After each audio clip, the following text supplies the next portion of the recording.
Your detector is already talking to you. You just might not understand it yet. And that's totally normal. This lesson is all about learning to listen and interpret what your detector's telling you through the tones and the numbers. Once you start recognizing your detector's language, everything changes. Understanding tones and VDI numbers is the first big step in learning the language of your detector. The most important thing to focus on early on is the tones. Try to ignore those numbers when you first start out and start listening and learn the differences in the tones of the targets that you're detecting. Just ignore those numbers for now and listen. Does the tone sound sharp and clean, or is it broken, faint, or jumpy? You'll start to notice that a solid tone points to better targets, while the erratic tones usually mean iron, junk, or some sort of inconsistency with the target. So when it comes to tones and VDI numbers, those are just two tools that you can use with your detector to try to make a decision on whether or not you're going to dig a target or not dig a target. The tones will give you an indication of what type of target you may have underneath that coil, and the numbers do the same thing. The trick is you want to combine both of those things to try to make that decision. So when it comes to VDI numbers on the detector, you're going to find that they vary. Some detectors have a scale from 0 to 60. Some detectors have a scale from 0 to 99. Those are the two most common scales that you see most often with detectors. So let's break down those number ranges for VDIs. In most cases, a low VDI number from 0 to 10 is going to indicate iron or some sort of trash. So those very low numbers are numbers that you normally may or may not want to dig unless you're looking for iron relics. Now the mid-range VDI numbers, that's when it starts to get a little bit tricky for you, because in the mid-range, that's where you'll find pull tabs, can slaw, rings, and other types of jewelry. Even gold falls within this range, and you'll also find nickels in that range as well. That's why I say the mid-range is kind of tricky sometimes, because you've got so many different types of targets that fall within that range. Now the high tones, that's where most of us get really excited, because normally in a high tone range, that's where you're going to find quarters, silver, large coins, copper, brass. But you'll also find too that in the high tone range, sometimes you'll get fooled. And that's why it's important to, in addition to using the ID numbers, that you're listening very close to the tones. Your ears are going to be your best tool as a beginner. The more you swing your detector and the more you practice, the more you'll start connecting certain tones with the numbers for the targets that you dig. And you don't need to memorize a chart right now. You just need to start noticing the patterns. But have a look at what's on this slide right here. And again, as I said earlier, it can vary a great deal between detector brands with the scale. Some are 0 to 99, some are 0 to 60. And you'll see how these targets fall on this line. Again, 0 to 10, normally junk, iron, foil, little scraps of aluminum, things like that. From the 11 to 30 range, pull tabs, nickels, gold. 30 to 90, copper, pennies, dimes. But also keep in mind that these ranges can overlap sometimes, and they will overlap due to the conditions of the soil, the orientation of the target, and they can vary a great deal. For instance, even though I've got gold in the 11 to 30 range on this chart, gold can fall above 30. That's why I said earlier that the mid-range is tricky, but there's a lot of good things you can get in that mid-range. And of course, the fourth one, number 4 here, is 90 plus, and that's normally where you find your quarters and your silver. But I have found silver below 90, so it's not always set in stone.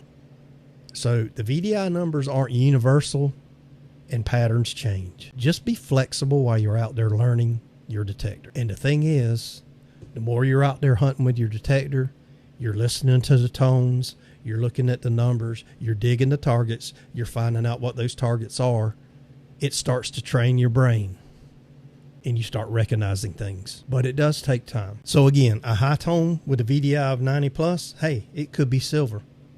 A mid tone with a VDI of 30, it could be gold. It could be a ring, it could be an earring, or it could be a pull tab. The context and the repetition helps you learn fast. But the more you practice, the more you'll learn, and you'll find yourself calling signals as you dig them. You might call it a zinc penny, and it's actually a zinc penny. You might call it a pull tab, and it's actually a pull tab. Sometimes you can get fooled. You call it a pull tab and it becomes a nickel. But again, the context and the repetition is going to help you grow faster. So don't worry about being wrong. It's all part of the process.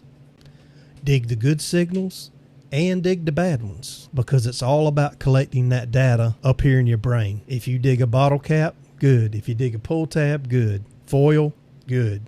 Why? Because it's a learning process. Every target that you dig is going to give you feedback. And that's how you're going to train your ears and your eyes, and things will start to click. And the more you do this, the more you'll gain confidence in your detecting. So let's go ahead and break down what a good signal actually might be. Because when you're out in the field, the difference between a good target and junk is not always so obvious until you start to notice the clues. So here's 3 things to think in mind when it comes to a good signal. Number 1, it's consistent. That target sounds the same from different directions. So when you're out there detecting and you hit a target, you also want to turn on that target and swing across it and hit it again.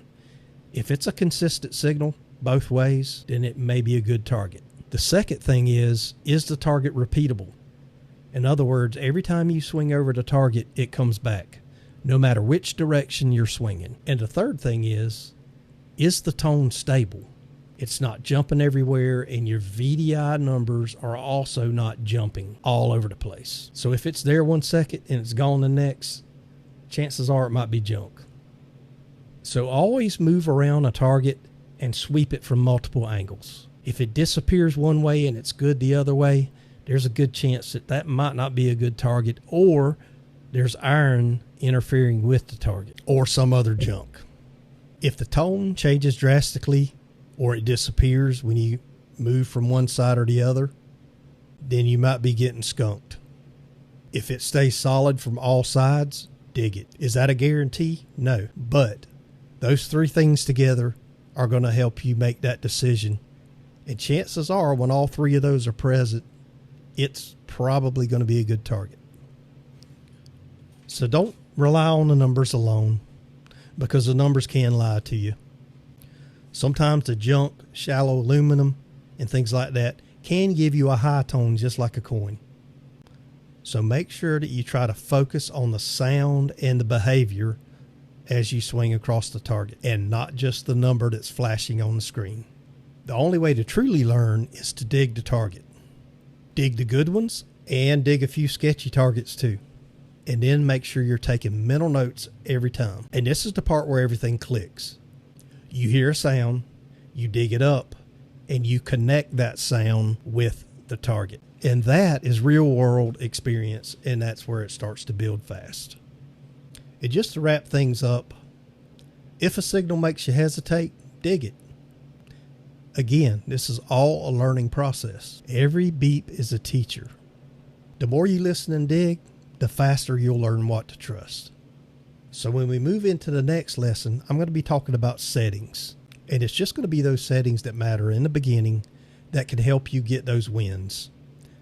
It's not going to be settings that are buried 3 menus deep inside of your detector. As you get more experience, you can go into those menus. But in the beginning, it's not necessary. So if you'd like to dive deeper into the assignment for this lesson, go on over to Straight from the Coil on School. That's going to be at www.school.com/metal detecting. Go join the community there if you haven't already. You can access the assignments there, gain support, talk with other detectorists in the hobby, and keep growing confident in your skills.